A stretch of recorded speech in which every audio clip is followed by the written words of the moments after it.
Y si el Señor estuviera hoy en carne y hueso con nosotros, sé que hay algo que también le daría muchísimo comezón, y es el tema de los perfiles del Facebook. Yo quisiera ser tan feliz como mi perfil de Facebook o como el del Instagram. Las fotos que colgamos allí, tengo que aparecer sonriente, que estoy feliz, abrazando a Patricia, jugando con los niños, porque ¿cómo colocar otra clase de fotos? Y miren, yo entro en crisis con eso.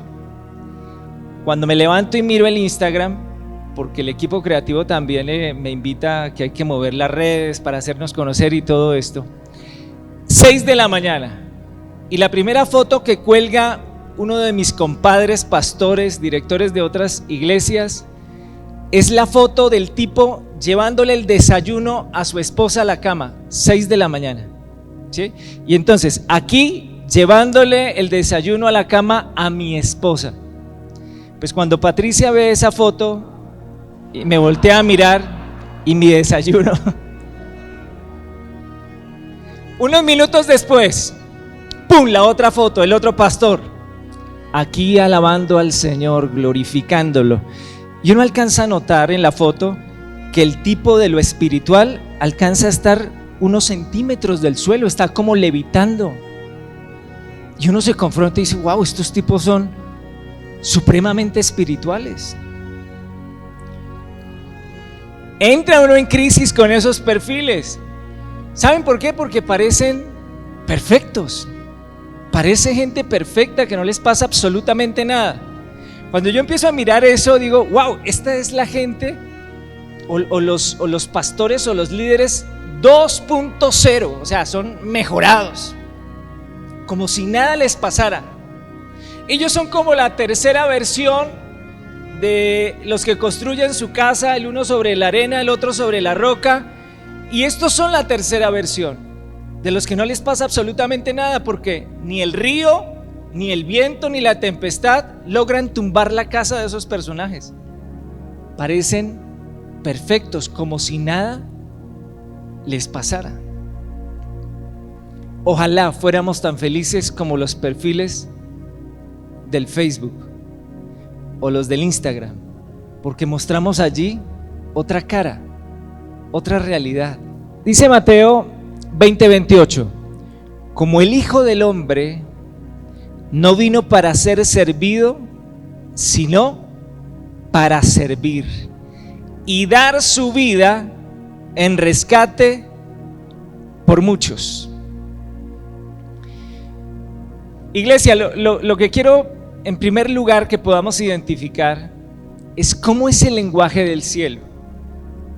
Miren, los testimonios que a veces contamos a la gente y decimos para darle la gloria a Dios, generalmente ¿cómo son esos testimonios? ¿Cómo son esas vivencias? No, yo era pobre, estaba llevado, estaba en la inmunda, pero le oré al Señor o algo pasó con el Señor y ahora he sido bendecido, he sido prosperado, ya tengo casa, ya tengo carro, ya tengo lo otro, cuando no tenía nada. El otro testimonio, no, yo era alguien insignificante, era muy pequeño, pero mire ahora el lugar donde Dios me tiene. Ahora he llegado a algo muy grande, una posición muy grande. Yo no tenía ni un peso, pero ahora el Señor me ha multiplicado. O sea, siempre de lo pequeño a lo grande. Así son los testimonios de la mayoría de nosotros. Pero los testimonios del cielo son al contrario. El Señor, siendo grande, se hizo pequeño. Siendo el Rey del universo, vino y se hizo humano como ustedes y como yo. Estando sentado en su trono de gloria, vino y se hizo siervo, dice la Biblia. Como el Hijo del Hombre, dice, no vino para ser servido, sino para servir, para dar su vida en rescate de muchos. Y quiero que veamos otro pasaje que está en Filipenses, en el capítulo 2, versos 5 al 8. En estos pasajes voy a avanzar un poco rápido porque nos vamos a detener en uno muy especial. Dice Filipenses 2, 5 al 8: haya pues en vosotros este sentir que hubo también en Cristo Jesús, el cual siendo en forma de Dios, no escatimó el ser igual a Dios como cosa a que aferrarse, sino que se despojó a sí mismo, tomando forma de siervo, hecho semejante a los hombres, y estando en condición de hombre, se humilló a sí mismo, haciéndose obediente hasta la muerte y muerte de cruz. Jesús, que hoy también debe estar en cada uno de nosotros. Y aquí voy a abrir un paréntesis. ¿Se acuerdan de David? El pequeño David que venció al gigante Goliat, que llegó a ser el segundo rey de Israel. Hay un momento muy especial en la vida de David. Están enfrentando a un campamento de filisteos, sus archienemigos, y David, en un momento de mucho sol, de mucho calor en medio del desierto, dice: ¿quién me diera de beber del agua que está en Belén?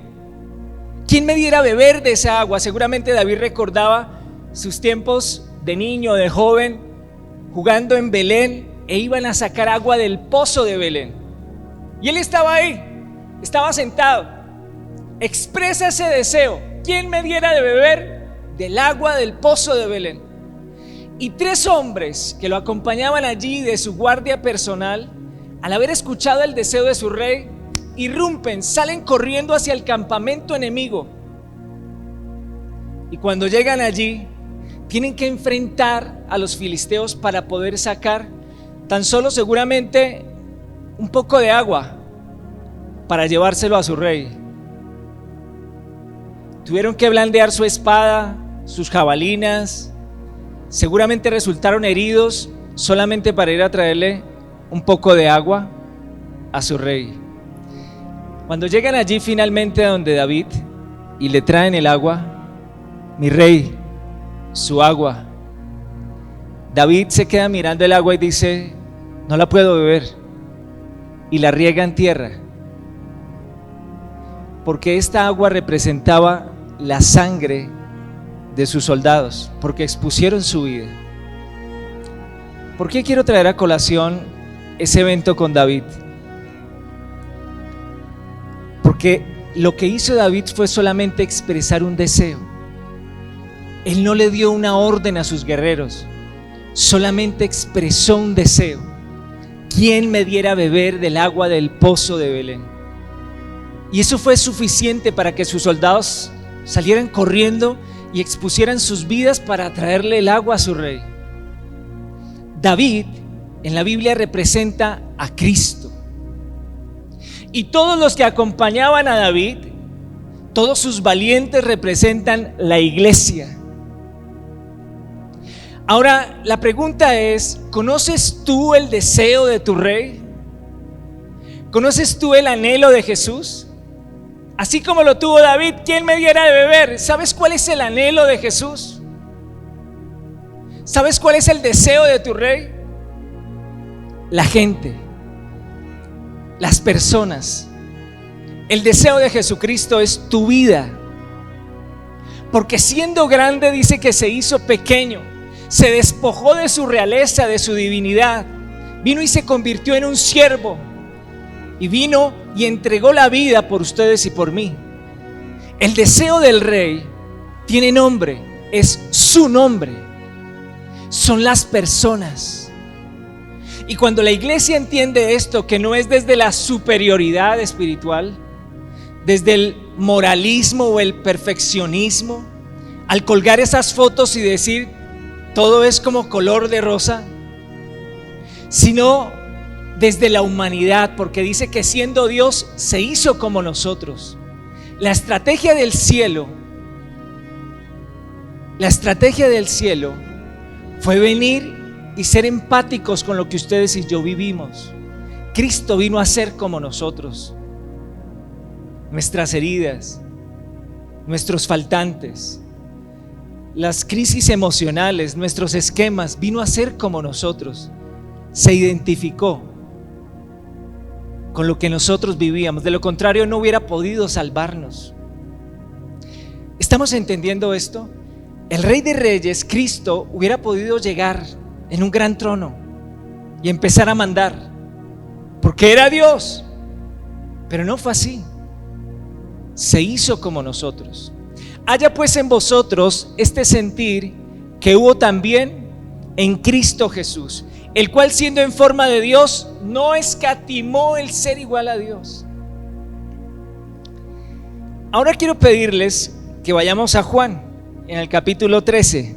Antes de la fiesta de la Pascua, Jesús, sabiendo Jesús que su hora había llegado para que pasase de este mundo al Padre, como había amado a los suyos que estaban en el mundo, los amó hasta el fin. Y cuando cenaban, como el diablo ya había puesto en el corazón de Judas Iscariote, hijo de Simón, que le entregase, sabiendo Jesús que el Padre le había dado todas las cosas en las manos y que había salido de Dios y a Dios iba, se levantó de la cena, se quitó su manto y tomando una toalla, se la ciñó. Luego puso agua en un lebrillo y comenzó a lavar los pies de los discípulos y a enjugarlos con la toalla con que estaba ceñido.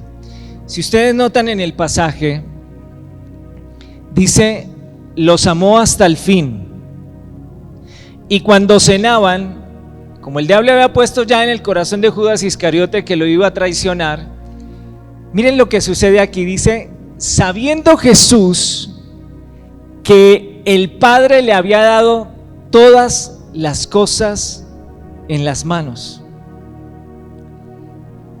Quiero que resaltemos esa frase. Dice, sabiendo él que el Padre le había entregado todo. ¿Qué esperaríamos después de leer esta frase? Sabiendo Jesús que el Padre le había entregado todo en las manos, ¿qué esperaría uno? Que se levantara a decir, soy el Todopoderoso. Que se levantara a mandar, a ejercer su autoridad, su poder, su dominio. ¿Por qué? Porque sabía que el Padre le había entregado todo en sus manos. Pero lo que irrumpe aquí, lo que es completamente contradictorio, es que después de que el pasaje dice que Jesús, sabiendo esto, miren lo que él hace. Dice que se levanta de la cena, se despoja de su manto y se ciñe una toalla, dispuesto a lavarle los pies a sus discípulos. Por favor, quiero pedirles que hagan un ejercicio mental. Imagínense a Jesús ahí sentado con los discípulos. Imagínense la escena, sabiendo que Jesús, sabiendo que Dios le había entregado todo en sus manos. Eso sabía el Señor, lo tenía súper claro. Se levanta, se despoja de su manto y se ciñe una toalla y se dispone a lavar los pies de sus discípulos. Dos noticias que en este momento tienen envuelto al mundo. Parece que ya no hubiera pandemia, ni coronavirus, ni nada de eso. Porque hay dos noticias que en este momento, por lo menos en Colombia, nos embotaron la cabeza en estos días. La primera, la legalización de la despenalización del aborto. El ataque de Rusia a Ucrania. Como iglesia, ¿cuál es la actitud de la mayoría de nosotros? Asombrarnos, escandalizarnos, porque es el reino de las tinieblas actuando, operando. Pero ¿cómo es posible que hayan aprobado esa ley? Unos cuantos, unos pocos. Y al ver lo que Rusia está haciendo con Ucrania, y no vamos a entrar ahí porque puede ser que alguien también esté de acuerdo, hay muchos criterios, muchos pensamientos, muchos puntos de vista, pero en lo que quiero hacer énfasis es que como iglesia nos escandalizamos de lo que está haciendo el reino de las tinieblas, de lo que está haciendo la oscuridad. Y mis queridos, nuestro enfoque no debería estar ahí. lo que están haciendo los que están al mando del reino de las tinieblas, los que están siendo oprimidos por el reino de las tinieblas. No, nuestro enfoque no debe estar ahí. Mateo, en el capítulo 5 dice: vosotros sois la sal de la tierra. Pero si la sal se desvanece, ¿con qué será salada? No sirve más para nada, sino para ser echada afuera y hollada por los hombres. Y sigue diciendo el pasaje: vosotros sois la luz del mundo. Una ciudad asentada sobre un monte no se puede esconder. Jesús dice: yo soy la luz. ¿Y qué nos dice la Biblia que somos nosotros como iglesia? Nos nombra dos cosas. Dice que somos la sal y que somos la luz. ¿Ok? Entonces, espero que esto les cobre sentido. La sal, mis queridos, somos la sal de la tierra. Pero dice que cuando ésta pierde su sentido, su enfoque, cuando la iglesia pierde su enfoque, es tirada al suelo, es pisoteada, porque se convierte en tierra. No sirve más para nada. La iglesia es la sal de la tierra, no la tierra. Pero cuando ella no cumple su función, cuando no vive su propósito para el cual fue creada la iglesia, es tirada al suelo y es pisoteada. ¿Saben? La iglesia, el cuerpo de Cristo, no debe ser una subcultura que otras culturas vengan a dirigir. La iglesia en realidad está llamada a ser la contracultura. Debería ser la iglesia la que imponga las leyes, la que haga que una nación marche en pos de un objetivo, la iglesia. Pero la iglesia se le ha arrodillado a la política, la iglesia se le ha arrodillado a otros intereses, se volvió una subcultura cuando ella debería ser contracultura. La iglesia está siendo pisoteada porque perdió su propósito, porque su norte no está claro. Hace unos años estuvimos en Argentina y los que han tenido el privilegio de estar allí, o cuando vayan, mis queridos, la carne es una locura allá. Es otra cosa. La carne es espectacular y tiene un sabor increíble, quiero decirles. Y no solamente de restaurantes finos, no, de la calle, la de la esquina. Hay una cosa que llaman choriperro, eso es una cosa espectacular, eso es como llegar al cielo por un momento. Con Patricia decíamos, no, si nos quedamos aquí más tiempo, salimos rodando porque allá uno come muchísimo y come delicioso. Pero saben, la carne tiene una clave para que ella dé el sabor y esté en su punto ideal. ¿Y saben qué es? La sal. Que la sal esté en su punto potencia el sabor de la carne. Y cuando uno se está comiendo la carne, uno no dice: ¡wow! ¡Qué rica está esta sal! No, uno dice: ¡qué deliciosa está esta carne! Porque tiene su punto de sal. Hay iglesias hermosas aquí en Bogotá, en Colombia. Y saben, en las redes no debería parecer: ¡wow! ¡Qué gran iglesia es esta! ¿Saben qué debería parecer? ¡Wow! ¡Qué gran país es este! Porque la iglesia está en su punto. ¿Les está haciendo sentido esto? Ahora me dice que nosotros somos, la iglesia es la luz del mundo. No el mundo, es la luz del mundo. Y estas dos noticias, por no nombrar más, es la muestra de cómo la oscuridad está avanzando y está ganando territorio. La oscuridad no existe científicamente. Lo que existe es la ausencia de la luz. ¿Y quién es la luz según la palabra de Dios? ¡Tarán! Ustedes y yo. La iglesia ha perdido efectividad, porque claramente el reino de las tinieblas está avanzando, mis queridos. Nos estamos enredando en otras cosas. Algo no estamos haciendo bien como iglesia, porque no estamos siendo la luz del mundo. Es un mandamiento nuevo, o sea, no hacía parte de la ley. Es un mandamiento nuevo: que se amen los unos a los otros. ¿Y cómo deben amarse? Dice el Señor: tal y como yo los amé, así deben amarse. ¿Y recuerdan los pasajes que acabamos de leer? ¿Cómo nos amó el Señor? ¿Cómo demostró su amor? Que siendo grande se hizo pequeño, que siendo el rey se despojó de su trono y vino a convertirse en un siervo, que siendo la vida misma, porque dice Jesús: yo soy el camino, la verdad y la vida, siendo la vida misma, vino a entregarla por nosotros, para salvación de nosotros. Si ustedes y yo queremos ser la sal de la tierra, si ustedes y yo vamos a ser la luz de este mundo, tenemos que amar así como Él nos amó.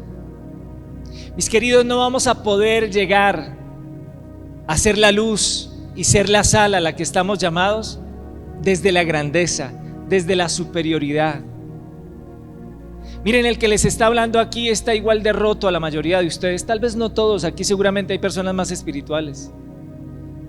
El que les habla va en un proceso de restauración, como yo. Vino a vivir lo mismo que yo vivía. Y no contento con eso, ni siquiera a mi altura, sino que se hizo más pequeño, porque vino a lavarme los pies, vino a humillarse. Tenemos una invitación, y esta invitación no la acepta todo el mundo. La invitación es para su iglesia, pero en la iglesia no todo el mundo la recibe, no todo el mundo la acepta. Y esa invitación es hacer el ministerio. Hacer el ministerio.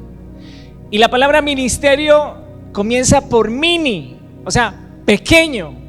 Hay que hacernos pequeños para poder llegar al otro, para poder llegar al que está quebrado, al que está roto, al que está herido.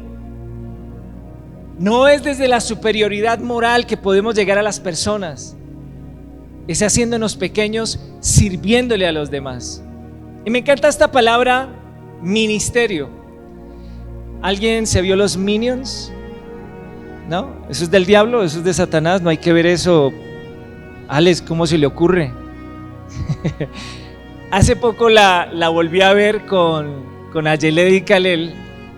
La primera vez que la vi no me llamó mucho la atención, pero bueno, me arriesgué en volver a verla y la estaba viendo con ellos. Son súper raros porque hay unos que tienen un solo ojo, pero me encanta porque se pueden enfocar en una sola cosa, tienen una sola visión. Me encantan los Minions porque adoran a su Señor. ¿Y saben cuál es la trama de toda la película? Que ellos no encuentran un propósito, un sentido de vida, si no es para servirle a su Señor. Me dan un ejemplo, nos dan un ejemplo, ¿sí? Para hacernos mini, para hacernos pequeñitos, porque así se hizo el Señor, se hizo pequeño para venir y salvar nuestras vidas. El Señor le dice a sus discípulos: mas no será así entre vosotros, sino que el que se quiera hacer grande entre vosotros será vuestro servidor. O sea, en el mundo lo que sucede es que las personas quieren hacerse grandes.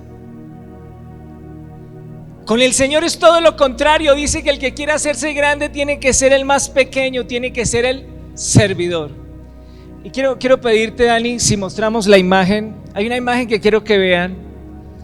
Esta imagen se encuentra en uno de los lugares donde todos los que, o la gran mayoría de los que quieren ser pastores, líderes o quieren servirle al Señor, van a prepararse allí teológicamente.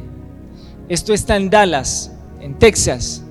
Todo el que quiera servirle a Dios, como pastor, como misionero, la mayoría llega a este lugar a prepararse allí. Y esta imagen, esta escultura está a la entrada de ese lugar, como queriéndole recordar a las personas que llegan allí que si quieren hacer el ministerio de Jesús, tienen que ser como Él es. Se hizo pequeño. Y me encanta la imagen, ¿saben por qué? Porque ¿qué habría que hacer para poderle ver el rostro a Jesús en esa imagen, en esa escultura? Tendría que agacharme aún un poco más para poder ver el rostro de Él. Y sé que muchos aquí seguramente han sido igual de locos que yo, porque yo todavía sigo creyendo que Dios habla. Eso es de locos. Y todavía sigo creyendo que yo veo el rostro de Él. ¿Quieres ver el rostro de Jesús? ¿Quieres ver el rostro del cielo? Porque el que lo ha visto a Él, ha visto al Padre. Si quieres ver el rostro de Jesús, solo es posible cuando tú asumes una posición como la de Él, de hacerse pequeño, de hacerse humilde, sencillo. Y esa es la iglesia. Mis queridos, quería compartirles esto, fue lo que el Señor me colocó en el corazón, porque las tinieblas van a seguir avanzando, se van a seguir tomando decisiones. ¿Y qué vamos a seguir? ¿Nos vamos a seguir escandalizando? Hoy la mayoría de las iglesias convocaron a la Plaza de Bolívar y otros lugares importantes del país, y tal vez si no hubiéramos tenido nuestra reunión presencial precisamente hoy, tal vez yo estaría allí. Pero saben, con algo muy claro, sé que una marcha y sé que este tipo de cosas no son la solución de fondo. La solución en realidad es que ustedes y yo vivamos el propósito como iglesia, que seamos luz. Aquí es fácil ser luz, aquí es fácil levantar las manos, aquí es fácil leer la Biblia, aquí es fácil decir amén. Y entonces dice el personaje aquí, ¿cuántos dicen amén? Y todos dicen amén. Pero el fin del discurso no es amén, es amén.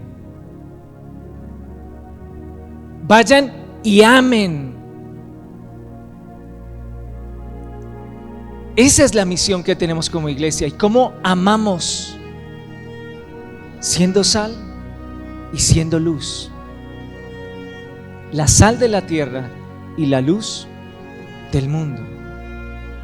¿Y saben qué es amar? Amar es ir a lavarle los pies a otro. Y saben, el contexto de este pasaje que acabamos de leer y que está representado en esta imagen es el siguiente. A causa del desierto, del lugar geográfico donde ellos estaban, los pies se llenaban de tierra, de polvo. Las caminatas eran muy largas, muy extensas. Los pies todo el tiempo estaban sucios, polvorientos, heridos, lastimados, callosos. Y entonces el protocolo en una casa de dinero era tener un esclavo que lavara los pies a todos los que llegaban. Pero ¿quién era ese esclavo?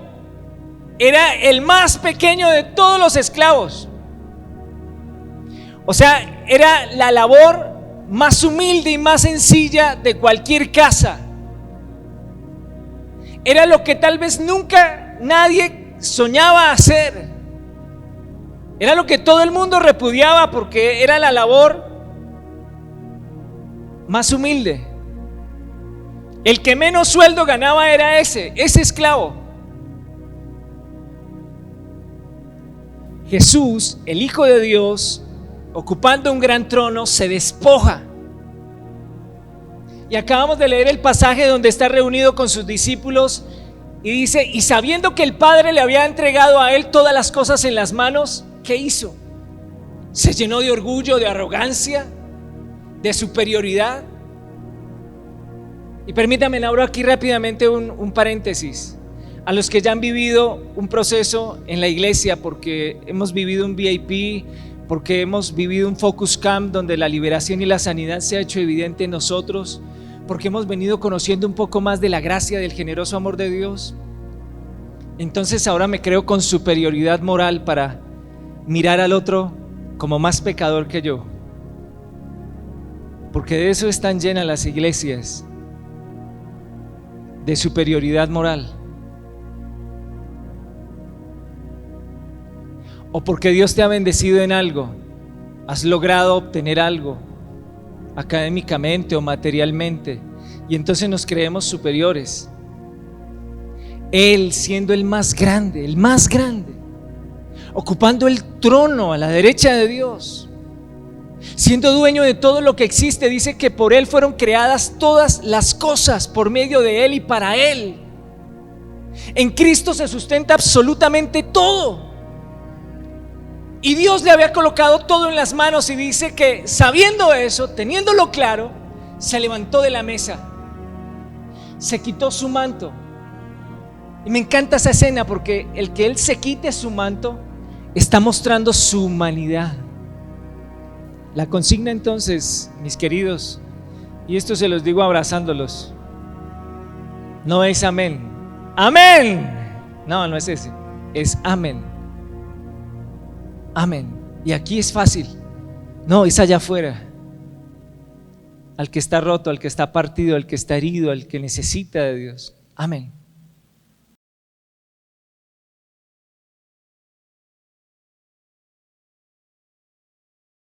Bueno, si te perdiste este mensaje y aún te has perdido los otros que hacen parte de esta serie, quiero invitarles a que nos sigan en nuestras redes por Facebook, por Instagram. Nos encuentras como Inspiración DC. También nos vas a encontrar en el canal de YouTube. Les invito a que se activen y hagan clic en la campanita para que encuentren todo el contenido que tenemos, que va a ser de inspiración para sus vidas.